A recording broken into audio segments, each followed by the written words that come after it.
Sir, ಇವತ್ತು ವಿಶೇಷವಾಗಿ ಈ ಒಂದು ದೇವಸ್ಥಾನದಲ್ಲಿ ಒಂದು ಪೂಜೆ ಅನ್ನೋದನ್ನ ಎಲ್ಲರೂ ಸೇರಿ ಇವತ್ತು ಆಚರಣೆ ಮಾಡ್ತಾ ಇದ್ದೀರಾ. ಇದ್ರ ಗೋವಿಂದರಾಜನಗರದಲ್ಲಿ ಪ್ರತಿದಿನ ಒಂದಲ್ಲ ಒಂದು ದೇವಸ್ಥಾನದಲ್ಲಿ ನಡೀತಾ ಇದೆ. ಇವತ್ತು ಇಲ್ಲಿ ನಾವು ಏನು ಕೈಗಾರಿಕಾ ನಗರದವರು ಇಲ್ಲಿ ಕಾಂಗ್ರೆಸ್ ಸಮಿತಿ ಏನಿದೆ ರಾಜ್ಕುಮಾರ್ ವಾರ್ಡು ಎಲ್ಲರೂ ಸೇರಿ ಇಲ್ಲಿ ವೈಷ್ಣವ ಗಣಪತಿ ದೇವಸ್ಥಾನದಲ್ಲಿ ಪೂಜೆ ಇಟ್ಕೊಂಡಿದ್ದೀವಿ. ಒಳ್ಳೆ ರೀತಿಯಲ್ಲಿ ಪೂಜೆ ಜರುಗಿದೆ. ಇವತ್ತು ಸಂಜೆ ಒಳಗಡೆ ಒಂದು ಶುಭ ಸುದ್ದಿ ಬರುತ್ತೆ. ಒಂದು ಕ್ಯಾಬಿನೆಟ್ ದರ್ಜೆದ ಉತ್ತಮ ಒಂದು ಸ್ಥಾನ, ಅಟ್ಲೀಸ್ಟ್ ವಸತಿ ಸಚಿವರು ಈ ಥರ ಯಾವುದಾದ್ರು ಒಂದು ದೇವರು ಶುಭ ಸಂದೇಶ ಕೊಡ್ತಾರೆ. ಯಾವುದೇ ರೀತಿ ವಿಘ್ನ ಇದ್ದಂಗೆ ಒಂದು ಒಳ್ಳೆ ರೀತಿಯಲ್ಲಿ ದೊಡ್ಡವ್ರಿಗೆ, ಕೃಷ್ಣಪ್ಪಾಜಿಯವರಿಗೆ ಇಲ್ಲಾಂದರೆ ಪ್ರಿಯಕೃಷ್ಣ ಸರ್ಗೆ ಯಾರಿಗೊಬ್ರಿಗೂ ಒಂದು ಒಳ್ಳೆ ಕ್ಯಾಬಿನೆಟ್ ದರ್ಜೆದು ಒಂದು ಉತ್ತಮ ಸ್ಥಾನ ಆಗೇ ಆಗುತ್ತೆ ಸರ್. ಆ ನಂಬಿಕೆ ಇದೆ. ಮತ್ತು ಇದೇ ರೀತಿ ನಾವು ಒಂದು ಸಚಿವ ಸ್ಥಾನ ಸಿಕ್ಕಿದ ಮೇಲೆ ಇದೇ ರೀತಿ ಏನಿದೆ ಒಂದು ವಿಶೇಷವಾದ ಪೂಜೆ ಗೀಜೆಲ್ಲ ಮಾಡಿಸಿ ಇವತ್ತು ತೆಂಗಿನಕಾಯಿ ಎಲ್ಲ ಹೊಡೆದು ದೇವರು ಕ್ಲೀನಾಗಿ ಒಳ್ಳೆ ರೀತಿ ಪ್ರಸಾದ ಕೊಟ್ಟಿದೆ. ಹಾಗೆ ಆಗುತ್ತೆ ಸರ್. ಅದು ನಿರೀಕ್ಷೆಯಲ್ಲಿ ಇದ್ದೀವಿ. ಸಿಕ್ಕಿದ ಮೇಲೆ ಮತ್ತೆ ಇನ್ನು ವಿಜೃಂಭಣೆಯಿಂದ ಸೆಲೆಬ್ರೇಟ್ ಮಾಡ್ತೀವಿ.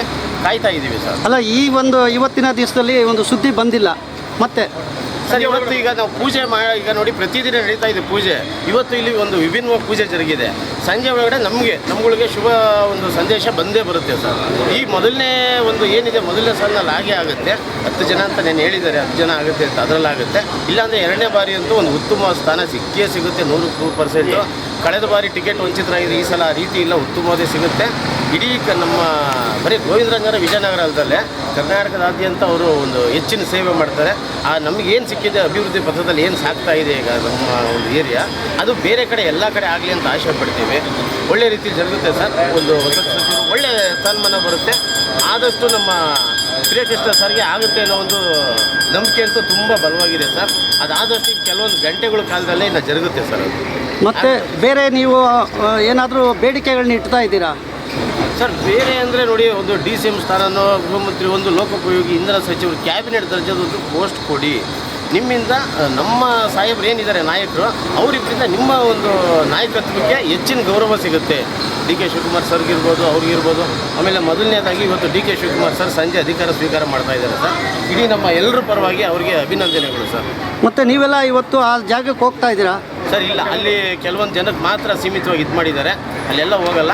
ನಮ್ಮ ಸಾಹೇಬ್ರದ್ದಾದ್ಮೇಲೆ ನಾವು ಒಂದು ವಿಜೃಂಭಣೆಯಿಂದ ಸೆಲೆಬ್ರೇಟ್ ಎಲ್ಲ ವಾರ್ಡ್ಗಳಲ್ಲೂ ಅವರ ವಾರ್ಡ್ಗಳಲ್ಲೇ ಇದು ಉತ್ತಮ ಆಗಿಬಿಟ್ಟು ಯಾವ ರೀತಿ ಮಾಡಬೇಕು ಅಂತ ನೋಡ್ತೀವಿ. ಬಟ್ ಅದಕ್ಕೆ ಯಾವುದಕ್ಕೂ ಅವಕಾಶನೇ ಇಲ್ಲ ಸರ್. 100ಕ್ಕೆ 100% ಕೊಡ್ತಾನೆ ಇದ್ದಾರೆ. ನಮ್ಮ ಸಿದ್ದರಾಮಯ್ಯಜಿ ಇದ್ದಾರೆ, DK ಶಿವಕುಮಾರ್ ಸರ್ ಇದ್ದಾರೆ. ಆಮೇಲೆ ಇಲ್ಲಿ 5 ಸಲ ಸರ್, ಒಂದು ಸಲ MLC, 4 ಸಲ MLA ಆಗಿದ್ದಾರೆ. 3 ಸಲ ನಮಗೆ ಒಂದು ಉತ್ತಮವಾದ ಆಡಳಿತ ಕೊಟ್ಟಿದ್ದಾರೆ MLA ಆಗಿ ನಮ್ಮ ಪ್ರಿಯಕೃಷ್ಣ ಸರ್. ಹಾಗಾಗಿ ಸಿಗಲೇಬೇಕು ಸರ್.